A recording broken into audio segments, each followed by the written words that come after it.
বগুড়ার শিবগঞ্জে চুরি করে পালানোর সময় গ্রামবাসীর গণপিটুনিতে সেলিম নামের এক ব্যক্তি নিহত হয়েছেন। শুক্রবার ভোরে উপজেলার মাঝিহট্ট ইউনিয়নের ছাতুয়া মাতালপাড়া গ্রামে এই ঘটনা ঘটে।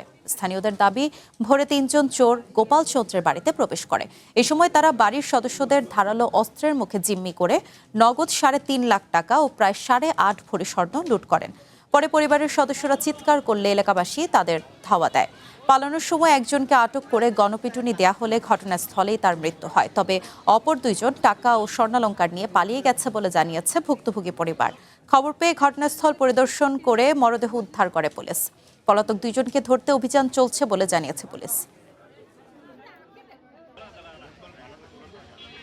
ছেলের গলায় চাকু বাজাইছে, ছেলের গলায় চাকু বাজানোর পরে আমার গলায় করছে, একটা কথাও বলবি না, চুপচাপ থাক। টাকা কই রাখছে? আমি বলতেছি টাকা এখানে নাই। বলছে কই রাখছে? আমি বলছি যে দোকানে। স্বর্ণ কই? আমি বলছি স্বর্ণ আমার যার ঘরে আছে। 3 জন আসছিল, মোট 3 জনের ডাকাতি হয় না, দস্যুতা। তারা যেহেতু জোরপূর্বক প্রবেশ করেছিল এবং আমরা বাড়ির লোকজনের সঙ্গে কথা বলেছি, ওনারা বলেছেন যে ওনাদের কাছে ফোর্স করে অনেক টাকা পয়সা স্বর্ণালংকার নেওয়ার চেষ্টা করছে এবং কিছুটা নিছেও।